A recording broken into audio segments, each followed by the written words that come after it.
Ladies and gentlemen, you know what it is. Real Late Hot 97. My name is Peter Rosenberg. And listen, man, there's certain people that are part of the fabric of what we do on this here program. And one of those people is sitting with me right now. You may be familiar with him. Buffalo's own Westside Gunn is in the building. Boom, boom, boom. What's cracking, bruh? One of my favorite things about Westside Gunn is that when you say something, when you stunt like you just did, I feel the happiness though. Like you're still having a lot of fun. It seems like. Well, no, life is fun. You know what I'm saying? Like, I honestly like that's my trick right now. Is just waking up, just doing whatever I want to do.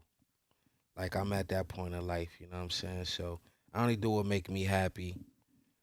Or it's like, why even do it? Like I don't even do things for nobody else no more. For real, for real. It's like I just do what I want to do. It's like I can't even plan a week out. Like my life is based on like 72 hours. You know what I'm saying, at a time. Like, and I just do what I need to do. You know It's such what a blessing that is, though, man. That's not a thing everyone gets to have in their life, in music or just in life. Period. Like, yeah. What did your parents do?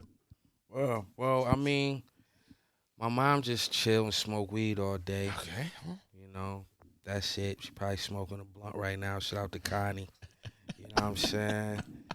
You know, my mom and my dad named Connie, so it's crazy. But wait, is that a super known thing? I don't think I ever said that. Both of your parents have the same name? Yeah. Can you full name? Nah, no. So my mom named Constance. Okay, I figured she was Constance. So she was been Connie her whole life. Okay. And my dad named Cornell, and they call him Connie his whole life. So when they both met, they both was Connie. Yo, now who kept the Connie moniker through their marriage?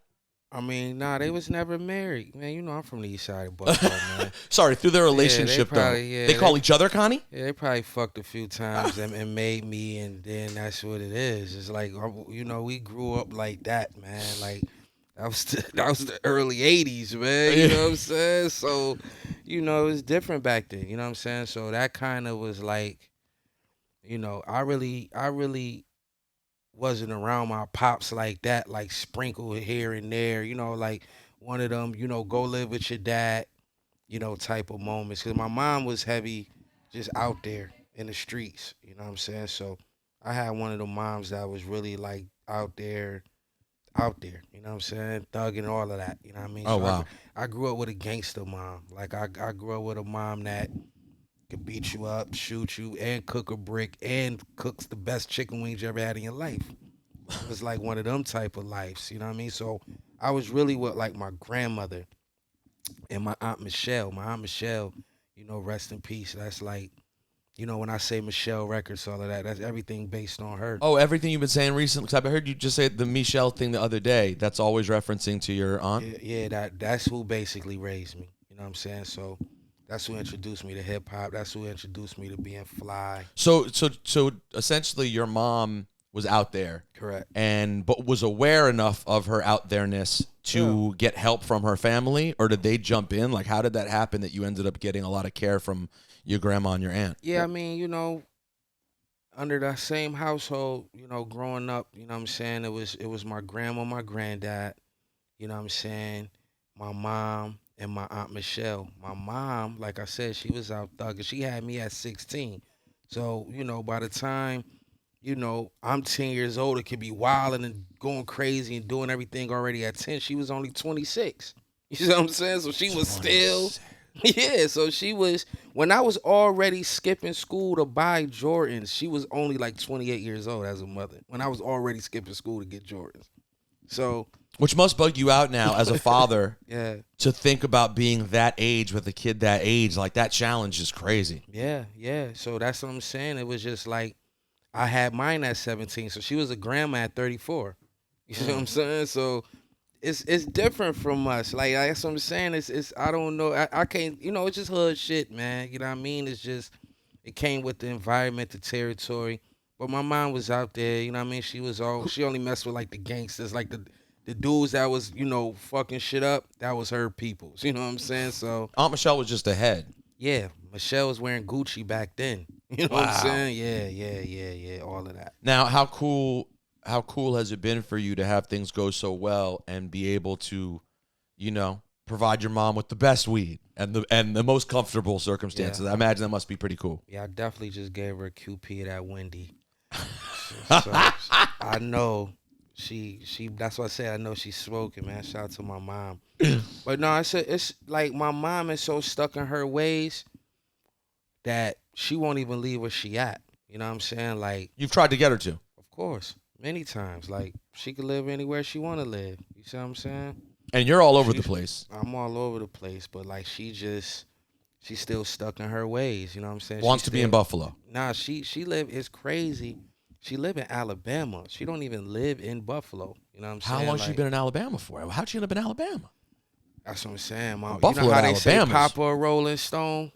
Mom was Connie, rolling. yeah, Connie a Rolling Stone. I'm telling you, like real shit. Like She's lived a gangster. life. Yeah, gangster. Like true story, gangster. You know what I'm saying? Like sometimes I'll just be looking at my mom like, damn, you know what I'm saying? Like all the shit she done been through. So when you visit your mom, you're taking trips to Alabama?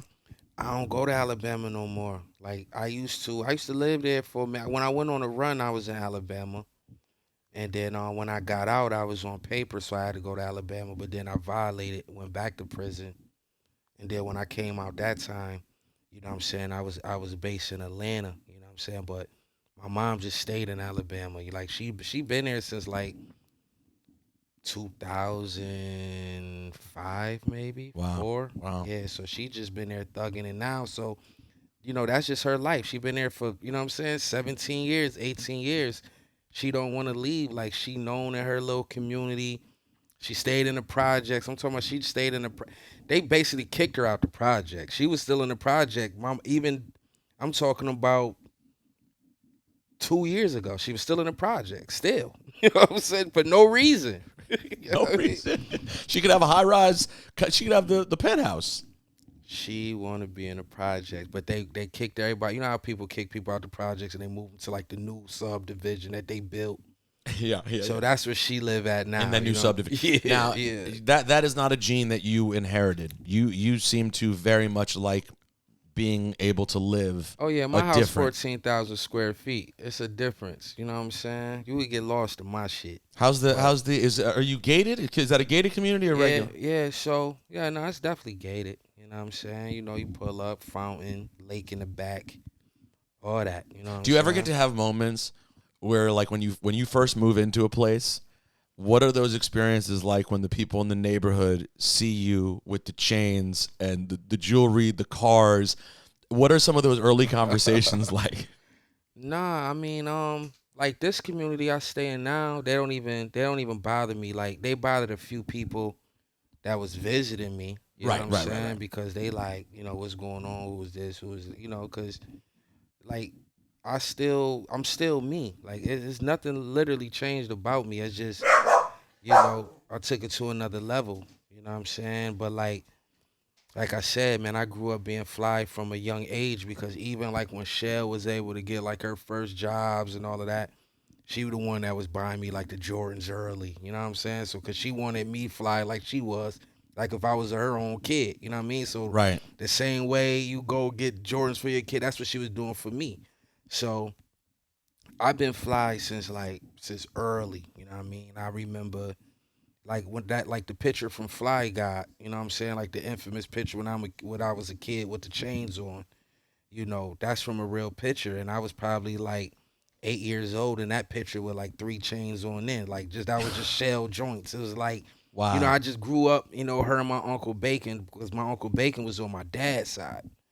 So, when I go to his house, he was the, the so male your dad version of was Shell. so your dad was in and out of your life, but your uncle was around. Correct. So that's the thing because, even though me and my dad wasn't close, he worked. You know what I'm saying? So he had a job. He wasn't He wasn't in the street. Yeah, nah. So that's what I'm saying. He was more like a 9 to 5. He retired. He probably was at his shit 40 years. Like he, did his bid. So he was a working man. You know what I'm saying? But it was just like, him and my mom really wasn't together. You know what I'm saying? Of course they wasn't together. So Are they? So it sounds based on your description, it sounds like the kind of thing where even picturing a time when they were together is probably weird because they seem wildly different Yeah, because lifestyle-wise. I never seen them together. Right. Yeah, I've never seen my mom and dad, you know what I mean, be together, like hug, kiss, and I never seen them kiss in my life. But also just the fact that your mom was a Rolling Stone doing God knows what all over the place, and your dad was just a dude who went to work every day. They just sound like very different kind of people. Yeah, like, but you know, the thing about it is, like I said, I'm not going to take of the fact that he was still, like, cool, though. Right. You know what I'm saying? Like, everybody rocked with him. You know, he was fly in his own sense, too. He stayed in the hood, you know what I'm saying? And, you know, my Uncle Bacon, you know, he was one of them, like, he was ahead of his time. Like, he died early. Like, I always praise my Uncle Bacon, and people hear about him so much. He died at 21. You know what I'm saying? It's not like he was my uncle that died in 40s or 50s. He died at 21. You see what I'm saying? He was killed or he just passed? Yeah, it's his own, one of his best friends shot him. Damn. And you were how old at the time? I was in 8th grade. So maybe like you 13. You were messed up good off of that. Yeah, for sure. You know what I'm saying? That's tough. Yeah. So he was, because he was your uncle, but he wasn't that old. He was only 10 years older, 8 like years older. Yeah, that's what I'm saying. It's not like that's what I was saying, like even Michelle, like maybe when I was like 5 and 6, where I can understand shit, she was only maybe 16, you know what I mean? Something like, so she was still in high school. And when did she pass?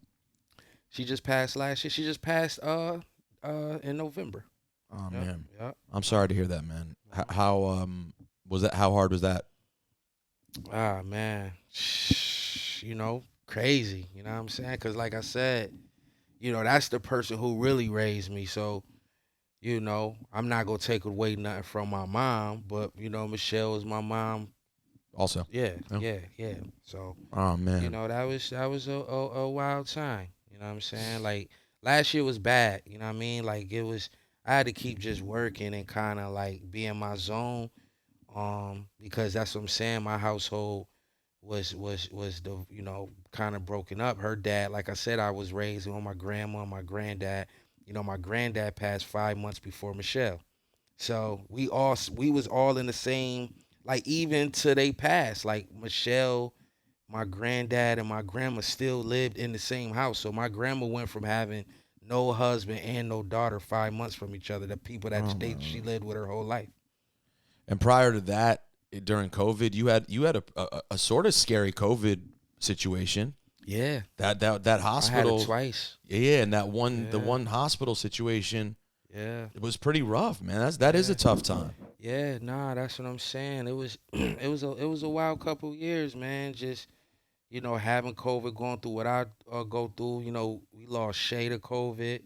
You know what I'm saying? So, you know, just imagine him DJing us for one day and all of a sudden just get COVID and got to go to the hospital and never see him again. You know what I'm saying? So. Isn't it crazy, man? Because, like, now we're at a point where COVID is like, whatever, we go outside, we move around, everything's cool, it's whatever. It'd be like how many people we lost like to that, and then now it's just nothing. Right. And now we just kind of move on. It's like, oh, I hope you don't get it. But, like, oh, too bad for those people who, it's just, sometimes I can't believe we went through it still. Yeah. It's like, it's really crazy. Yeah. You know, it's just one of them things where it's like in history, you know, they'll talk about it 50 years from now. Like, you know, COVID came and, you know what I'm saying, took out XYZ amount of people. You know what I'm saying? But those are real people who, sure, people are connected to. For sure. Real quick, I want to ask you one more thing about your childhood. So who put you onto the wrestling then? Yeah, so my Aunt Jenny, you know what I'm saying, which is my granddad, Big Al, rest in peace. Yesterday was his birthday. But yeah, so it was his sister, you know what I'm saying? So she was a huge wrestling fan, huge Hogan fan. Loved Hogan, man. Really? Loved Hogan. So, you know, she was saying her prayers and eating her vitamins? For sure. But you know, it's like, you know, growing up I was so young. I'm not going to tell my grandma and granddad like, yo, I need this pay-per-view. Like, they not even understanding that. But my Aunt Jenny watched them all. You see what I'm saying? Oh, really? Faithfully. So every pay-per-view, you know, we'd just go to her house and we'd watch it. And then, like, sometimes if I couldn't go to her house, you know, this back in the day when pay-per-view, you could still look at through the lines. Come on, you could hear. Yeah, you can hear it. You can see through the lines. You might get a good picture where you can just see half the screen, but it's damn near the whole match. So we came from that era, you know what I'm saying? I know it well.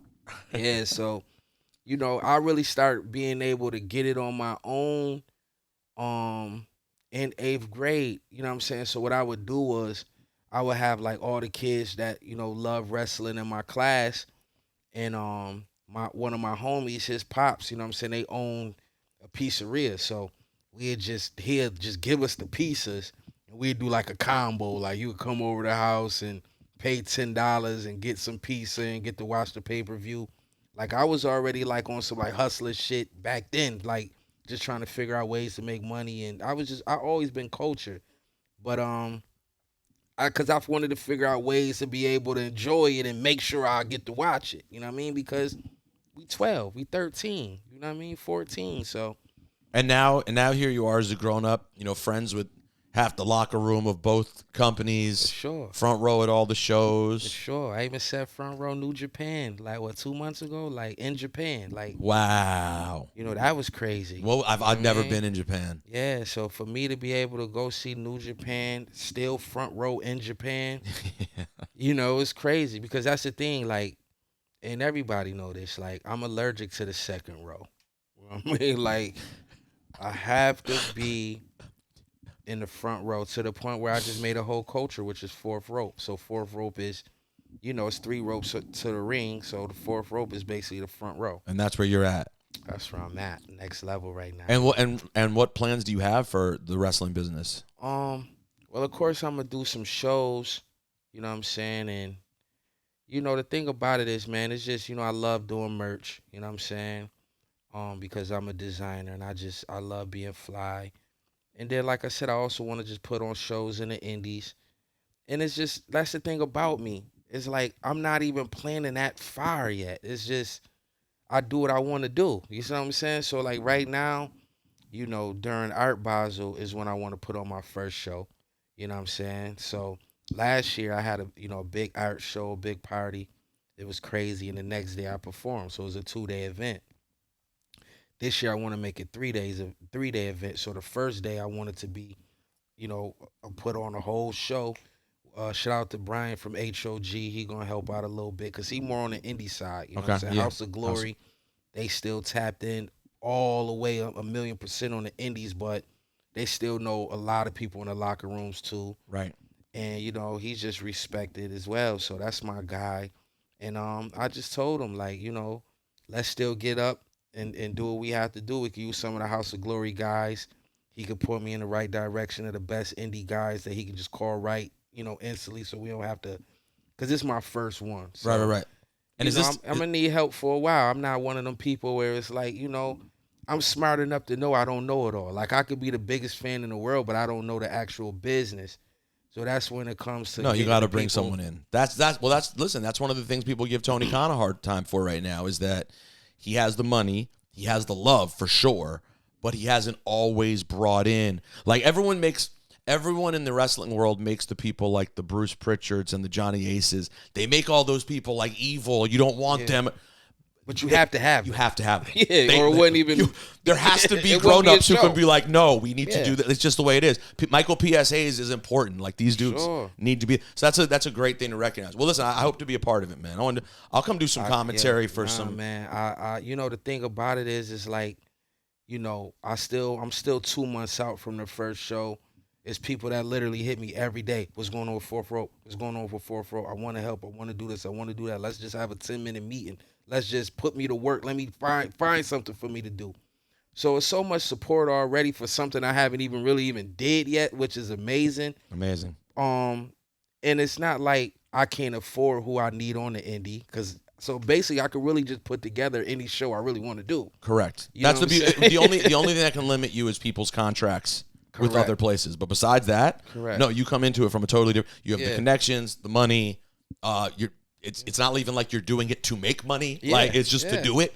Yeah. So, like, you're in a great situation. The name of the new album. Yeah. Well, you know what I'm saying? This is another exclusive. It's part 10. You know what I'm saying? Nobody don't know that yet. So really, Yeah, so it's supposed to have been Michelle first. Okay. You know what I'm saying?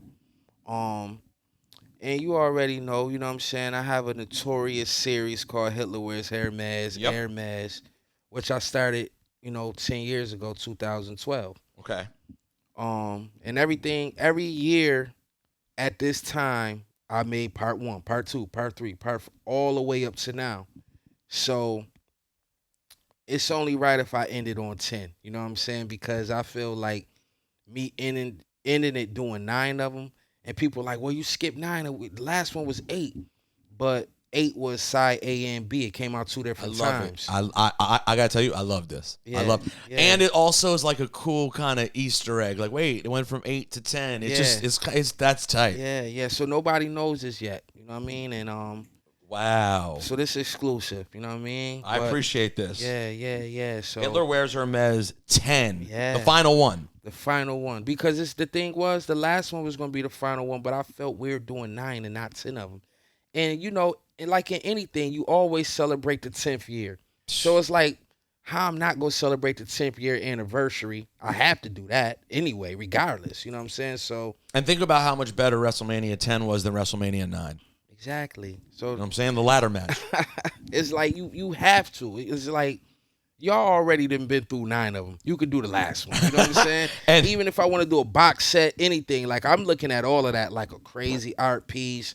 Do like a real limited special 10 box of it and Have you go crazy. Have you told people any of the info out on it yet? Have you told some of the things you told me off there? Is that out there yet? The features and production? Nobody knows that. They don't even know this album exists. But you hinted that an album's coming. You said Yeah, because that's the thing. They think it's Michelle. You see what I'm saying? So it was always gonna be Michelle. I was in a Michelle zone. It's just more elegant. Like every project for me is different. So, 1 through 8 don't sound nothing like each other. Then I have like the Pray for Paris. That don't sound like nothing like the Hitler tapes. No. Then you have like Awesome God 1. That don't sound nothing like Awesome God 2. You got the Peace Fly God I dropped in June. That don't sound like nothing. But you told me, but a couple of the producers you told me for this project definitely made me go, wow, this is different. Well, I mean, I could talk about it now. It don't even matter. It's gonna come out. It's not like I'm not. Just give us that. If you already give us an exclusive. Yeah. Tell me some of the names. It's all good. Now we here. I ain't tripping. You know what I'm saying? I'm whatever you need to know. But RZA, Alchemist, Swizz Beatz, Run the Jewlz, Ray, Ghost, Busta. My Lord. Blackstar, Yasin, Anti-Lib. Yo! Doughboy from Free Bands. I put some trap shit on there. DJ Drama. Damn. Bro. I'm trying to think because I'm probably missing 1 or 2 people, and it's like, damn, how did you miss them? But bro. Yeah. Swizz, feature or production? Production. Wow. Yeah. Wow. Yeah, that's what I'm saying. No project sounds the same. No project. Wow. And I put two records on there that's crazy, that's trap, which I never do. And both of those produced by my son. You know what I mean? Fly God Jr. So wow. I put Westside Pootie, she did the cover for Who Made the Sunshine, my Shady Interscope album. Interscope cut that check, man. Shout out to Westside Pootie. But now my son is making beats and I put them twice on my albums. Like, nah, I gotta give him those looks. So I love it. Yeah, so we got one And is there an official date? 28th. Yeah, the 28th. Because the thing is, I usually drop them Halloween or like the Friday right there. You know what I'm saying? Just, they always talking about the algorithm, like, yo, you need to drop it on Friday. Me, I don't care because I don't really care about the stats, the numbers. I don't make music for money. So it don't matter for me. Like, I don't care if I chart. I don't look at that. You know what I'm saying? Like, I've never looked at my analytics. Not one time. I've never looked to see where I'm big at. I never looked to see, how many streams I got on Spotify, how many streams I got on iTunes. I promise you, still to this day, I've never looked once. Wow. That's, by the way, I saw, boy, talk about protecting. That's, Armani was saying something about protecting your peace. Yeah. That's protecting your peace, too. Yeah. You know what I mean? Just doing what you do. And the fact that you have the ability and the luxury to do it. Hey, his name is Westside Gunn. October 28th. Hermes Wears Hitler 10. It's official. Gunn, your family, you know that, man. Come through anytime. Yes. You already know, nothing but love. My brother, Westside Gunn. Real late Hot 97.